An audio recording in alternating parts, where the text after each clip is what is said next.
right, what a twist. We got the summary for the full chapter today as well, on top of the spoilers that we got earlier. So that means we're going over the full chapter today in this video. We're going to try to make more sense of SCOPPER hurting the Holy Knights, bypassing the regeneration, because that's like the big deal of this chapter. Gunko forces Ronya towards a cliff edge, making the kids tension. Ivla says, "You're right above the underworld. Come back, Ronya. This is dangerous." Ronya remains calm, reassuring the others. Everything's fine, no problem. Gunko tells Summers that the first child is ready to fall. Summers says, "Perfect. Make sure all of Elbath hears this voice. If in 30 seconds you still haven't decided, I'll drop the first child." Jarl, with the peak beard, orders the teachers to burn the school and the library down. Wow, that escalated quickly. So as we saw in the previous chapter, Summers was making that announcement to all of Elbath that like, hey, we got your kids. We're gonna kill them, essentially, if you don't fight for us. And Summers was like pressuring Jarl, who is like the interim king at this point. He was like, hey, you gotta make a decision. You want these kids to die, or you wanna fight for us? What are you gonna do? So now Jarl's just like,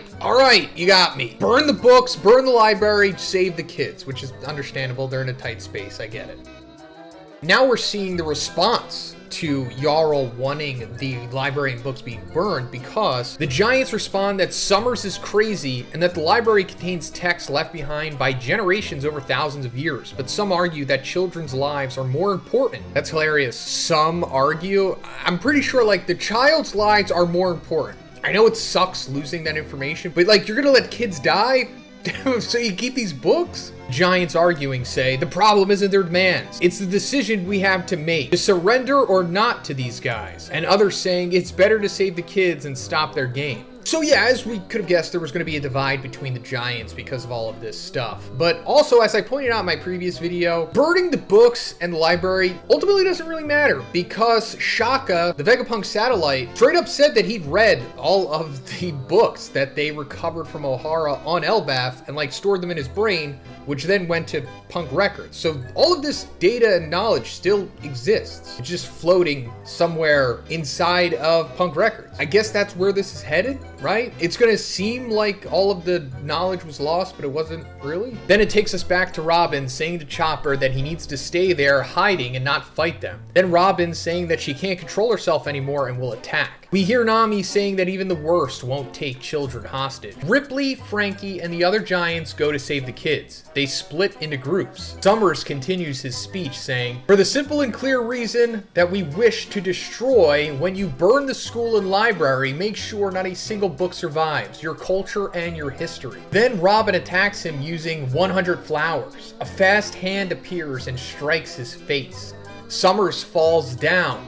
Then Robin uses 4 hands to grab his neck and to try to break his back. She pulled his neck back and he bleeds from the mouth. Robin realizes that they can't defeat him. They are immortal. Summers gets back up and fixes his neck. Summers reminds them that 20 seconds remain before the first hostage fall. Usopp thinks Summers is a zombie. Robin holds Summers with her body and jumps off the cliff. Summers says, "Are you trying to kill yourself or what?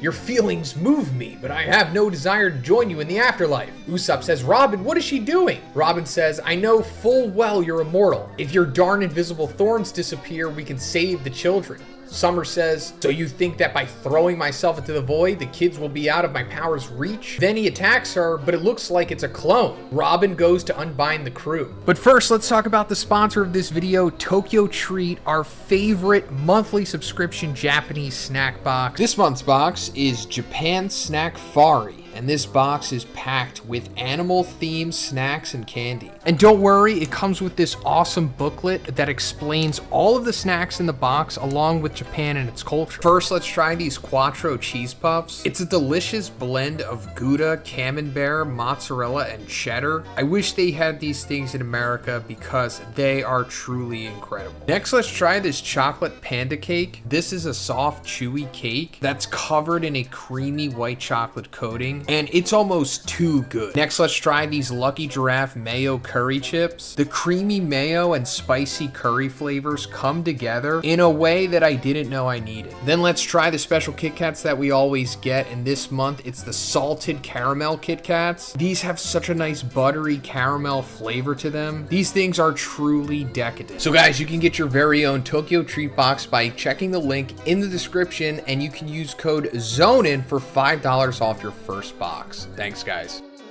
Wow, so that was actually a much cooler sequence than it was originally made out to be in the first spoilers. So, as we saw at the end of the previous chapter, Robin was taking action, going after Summers, trying to stop him from doing what he's doing. And it seems like she's doing something successful here by using her clone ability. Because you know how like her devil fruit works with her manifesting different parts of her body and whatnot? Well, she could just make a full replicant of herself. We saw her do this back in Wano against that ninja group guys. The Oni Wanbanshu, I think their names were. Now she's bringing it back, using it very well against Summers here in like a sacrificial manner. I mean, the most that she could do in this situation. But now she's capitalizing on top of that to go unbind the Straw Hats here because they've been tied up by Gunko since the last chapter, like Jinbei, Usopp, Nami, and Brook. So Robin, possibly the MVP of this chapter, depending on what Scopper's gonna do, which we're gonna talk about next. We hear Summers saying 10 seconds left. I need an answer, Jarl. Gunko, make them listen to the children's voices. Gunko says, say something. Iva says, Lord Jarl, I love school and I have a lot of friends there. I love the library too because the books teach us so much about the world. And my teacher taught me that we shouldn't hurt other people or do things they don't like. The school and the library could disappear so I could save my life. But I think that would hurt everyone. Lord Jarl says, don't worry about me. Alva is trembling and crying, saying she's been lucky. Summers counting down to 0, 3, 2, 1.